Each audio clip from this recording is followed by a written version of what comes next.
Hi, this is Doug Taylor with the Olympic Climate Report. In collaboration with Olympic Climate Action, we'll bring you news, information, calls to action, and inspiration on the climate action front. This episode, only my episode 2, is coming in a little bit late. Events in Washington took my breath away, and I just was not working at speed for a few days. For that reason, I'm late in announcing the first meeting, which is today, of the Washington State Climate Assembly this evening, January 12th, 6 to 8 p.m. on their YouTube channel, which you can find in any YouTube search with the Washington State Climate Assembly. And we've noted their page below. Before I move on to the new episode, I will have a few words to say about these events that have just occurred. Not much.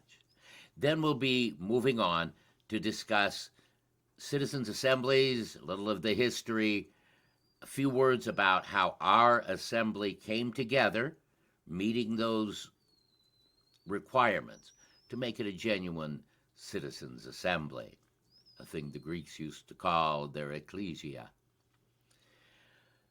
So, first, a few words from inside my head, and then episode 2 of the Olympic Climate Report.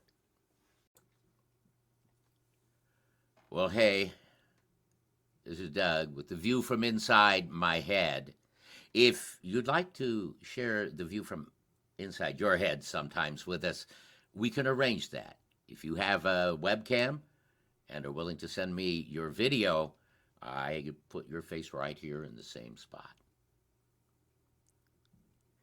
Today, though, the view inside my head is one of distress, concern, even some fear for my country, although I have great confidence in our real leaders and in the future of America. But this very week, our coverage is going to be about the Washington Climate Assembly, an exercise in participatory democracy, and the idea that it has to come on the heels of something so horrendous, so despicable, puts me in a place it's hard to describe. There are two people we should be talking about right now. One is Officer Brian Sicknick. This man has given his life for his country. He was beaten to death with a fire extinguisher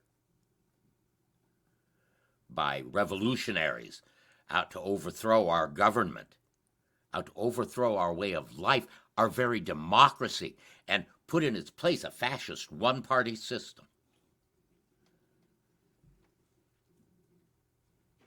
Have I come too late to the table? I hope not. We need to honor this man in our history. His picture and name need to be in every American history book published henceforth. This was the hero of that terrible day in Washington. But he wasn't alone.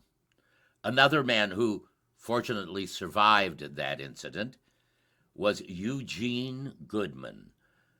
Officer Goodman used himself as bait to take those people away from our elected representatives and lead them on a wild goose chase,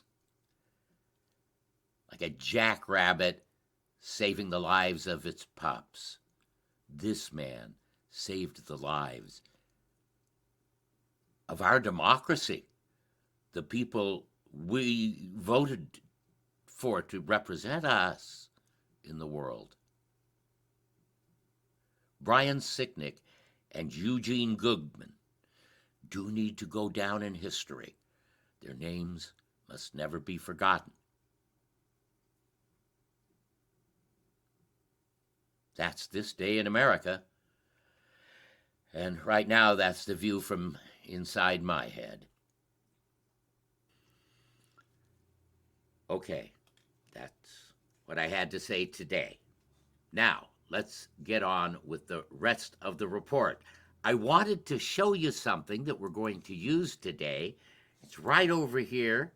This is a blackboard that I found. Oh, it was just laying around, back in the bowels of our massive studios here in my closet. I'm going to use this blackboard, you see, for audio visual aids. There. Now, let's move on to the rest of the report.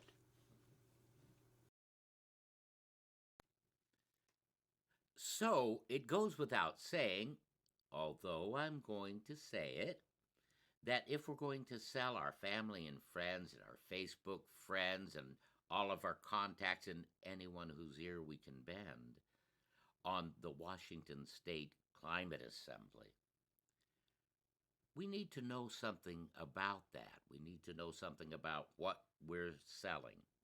So let's go to the blackboard and talk a little about this citizens' assembly. What is that?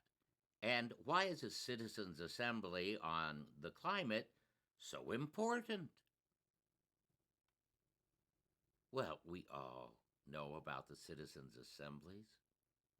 Long ago and far away, in a dusty little town called Athens in Greece, the people got sick of the oligarchs, they got sick of the aristocrats, and they kicked them out of town. They figured they didn't need a government, so they started with anarchy. Anarchy didn't work out real well. The trash wasn't getting picked up, nothing was getting taken care of, the courts weren't functioning, there was no law. People didn't like that, but they didn't want to bring back the oligarchs. They did let one oligarch come home, Cleisthenes, and Mr. Cleisthenes helped the community set up a demos government, a people's government, a democracy. The idea really worked quite well. The people would come together here in a place called Nix. And that high rock you see way up front, that's where you'd stand to address your fellow citizens, to try to get them to agree with you when something came to a vote. And you had a black stone or a white stone, nay or yea. Every citizen could attend and could vote. Majority rules. They called this meeting the Ecclesia, the assembly of the people. Now, of course, the people recognized that you need leaders. You need somebody to be in charge of trash pickup. You need the sheriff. You need a mayor to make sure that the town's expenses get covered, the roads get fixed. But they didn't want to elect those people with their stones because they saw that that would mean that some people would be influencers. That means that your leader has a goal, and that's to get others to vote for him, open to bribery and corruption. Instead, they came across this idea. They shot craps for it. Yeah, we'll just shoot craps for who's going to be leader. Roll the dice. Papa needs a new pair of shoes. Oh, looks like I'm the leader this year. 7 come 11. That's how they played that game. They called that process sortition. Xena, the warrior princess, called it letting the gods decide. Now, we're going to come back to sortition when we talk about a modern citizens' assembly. Democracy worked really well. Democracy can be a wonderful thing. People can do great things in a democracy. Beautiful architecture, great art, the work of thoughtful philosophers. But then again, a democracy can also make the smartest guy in town drink poison because nobody could ever win an argument with him. Democracy has its drawbacks. By the time of Pericles, who's considered the top of that democratic era, they worked out a lot of those problems and they had a very, very successful empire. Trading empire, not so much a military one. Democracy worked well. It kind of disappeared for a while, but it came back, and today we use the word democracy to apply to our representative democracies. And they've worked pretty well too, most of the time. But one of the problems with this representative democracy is that the ecclesia has disappeared. We don't have anything that matches the ecclesia of Athens, an assembly of citizens. We have representative bodies. But maybe this is a partial answer to the problem that happens when you eliminate the ecclesia.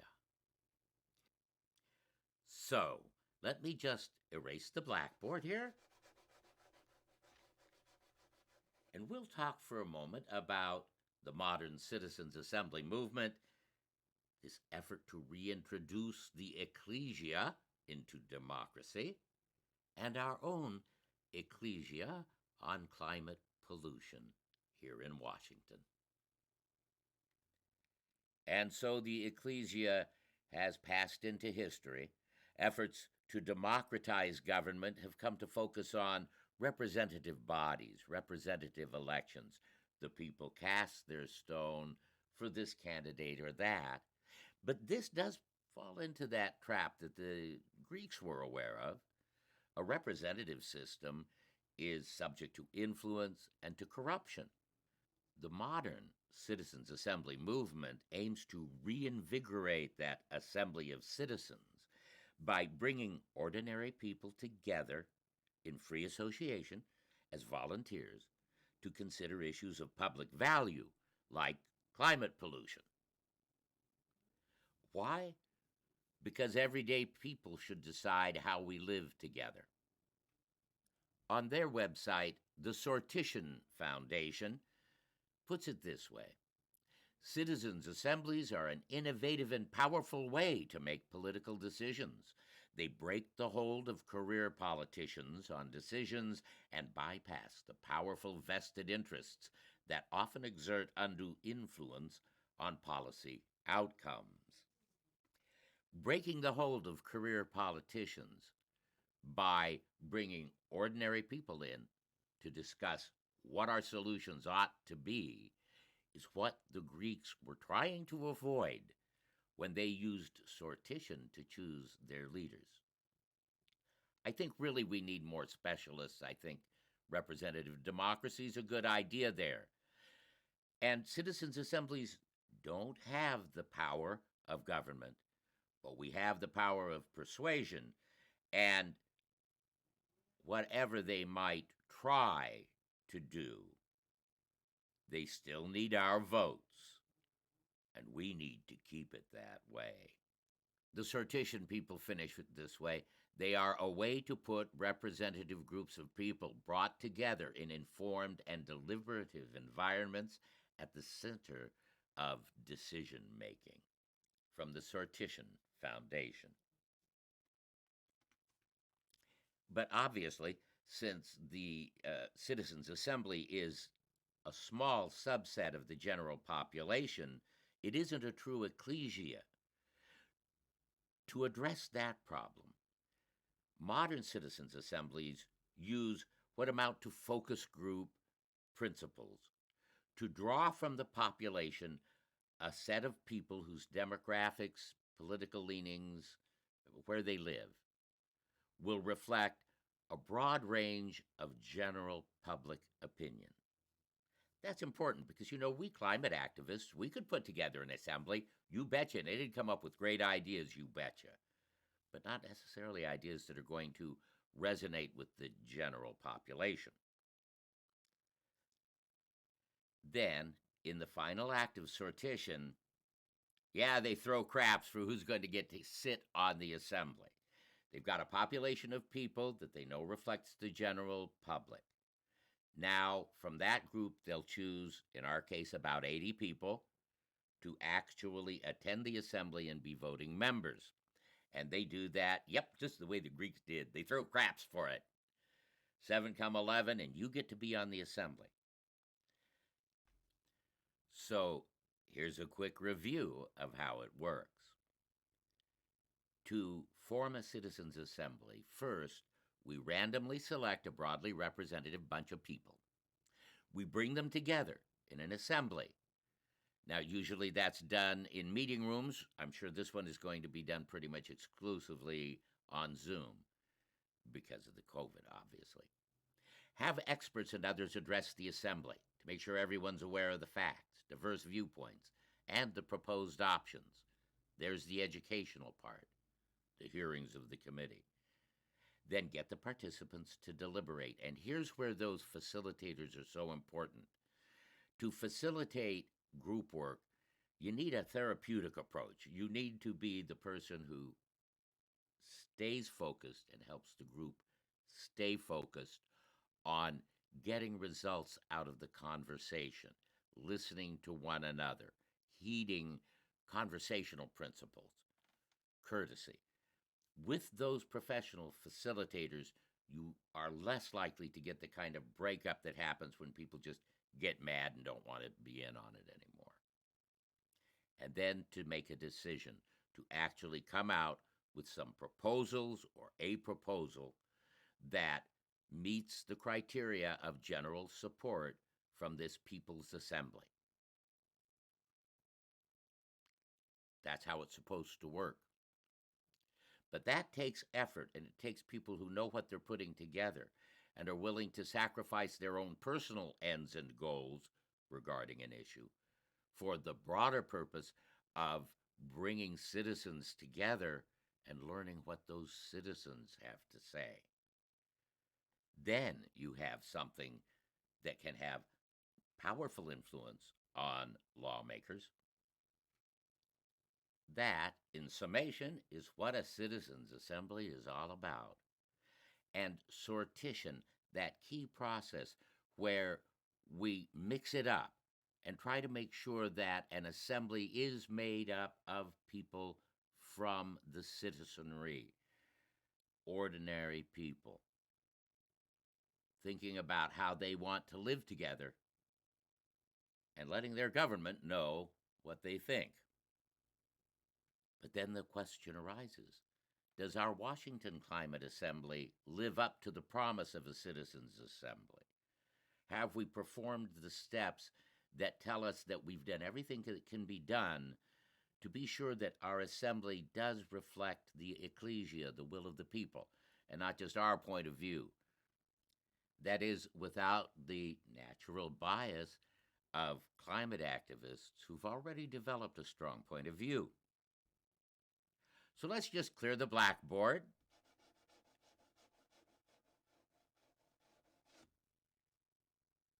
And we'll move on to talk about the Washington Climate Assembly.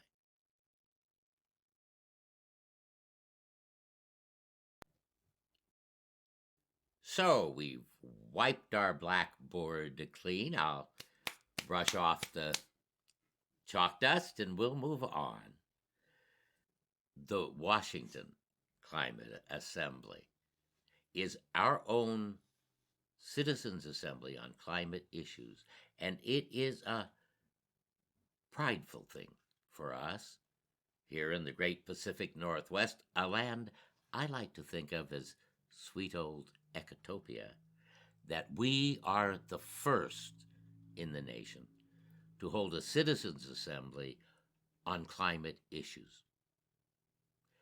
And that makes it important that it be a success. And we can help to make this assembly a success. We'll talk about that. Now, you might not be surprised to learn that this remarkable idea germinated in the deep, rich soil of our own Olympic climate action. Several of our veterans in the struggle for climate awareness and climate action came together to form this small group, People's Voice on Climate. John Cambelik, Ed Chad, Molly Gurney, and Barbara Louie. These are the folks who came together in a small team and pulled off the creation of a Washington Climate Assembly. Check out their bios at the PVOC website, which I've linked to in the notes below. You'll be impressed with the experience and background of the team that gave us this assembly. They wrote the proposals for this assembly. They raised the grant money and donations up to $190,000 and counting.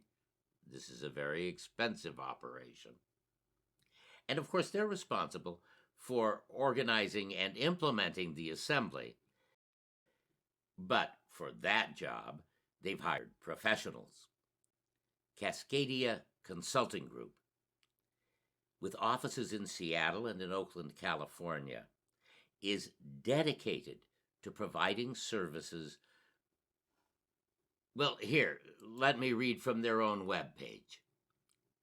Cascadia equips our clients with knowledge, cutting-edge solutions, and roadmaps to thrive in the face of a changing climate.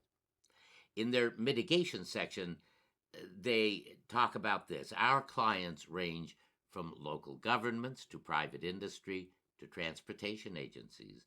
We forecast future trends, model different scenarios and strategies to achieve goals, and support decision-making around mitigation strategies and actions to arrive at clear, broadly supported plans. And what are we looking for in the Climate Assembly?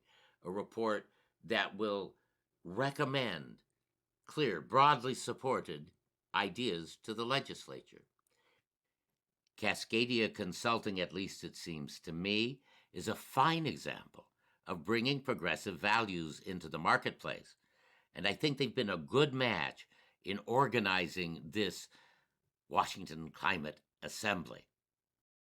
Tell you what, to learn more about Cascadia Consulting, check out the link I've provided below in the notes. See what you think. Now, Cascadia has organized the assembly, taken care of the nuts and bolts.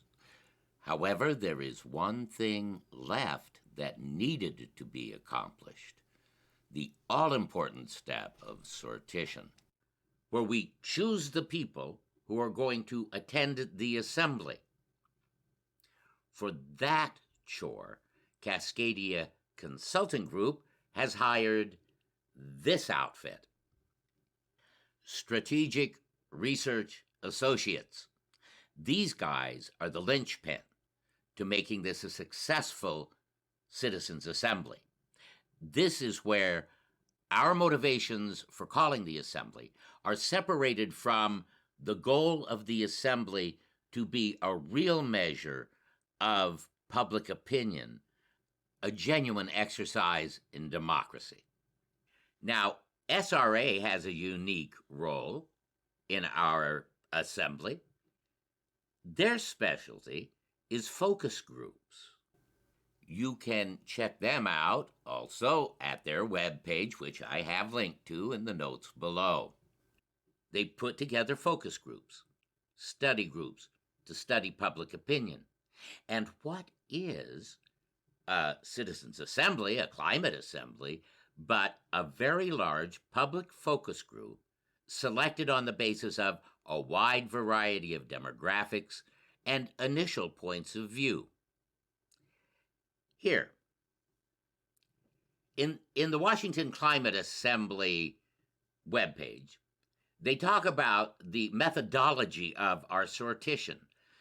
And here's what we were looking for: a group that was about half and half on gender, range of age from 16 up, different congressional districts, various income levels, a spread of race and ethnicity identity, educational levels across the board, and this one: a range of opinions backed by earlier studies about whether global warming is happening, is caused mostly by human activities, and whether the individual is worried about global warming.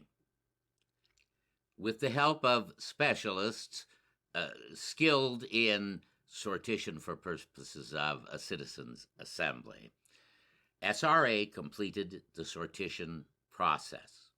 And of course, if you want to learn more about these people who conducted the sortition for our climate assembly, you'll find them at their website, which I have linked to below in the notes. Now, all those steps have been completed. The assembly is up and running. The delegates have been selected through the throwing of the dice, and the first meeting is scheduled for the evening of Tuesday, January 12th. Mark it down, 6 to 8 p.m. It will be available on their YouTube channel. I think they are going to be streaming it. That's my understanding. And it will be on the YouTube channel for Washington State Climate Assembly going forward, as long as the Assembly is meeting. And, of course, we've linked to that site in the notes below. Well, that's it for today. I've told you all I know, and probably a little more. Come on, gang, let's make Pericles proud of us. Come on down, join in the ecclesia at the Washington State Climate Assembly. We'll be covering the assembly from our angle, but the best way to see it is to go and watch. So that's it. Hope you enjoyed being here. This is Doug Taylor at the Olympic Climate Report. Have a beautiful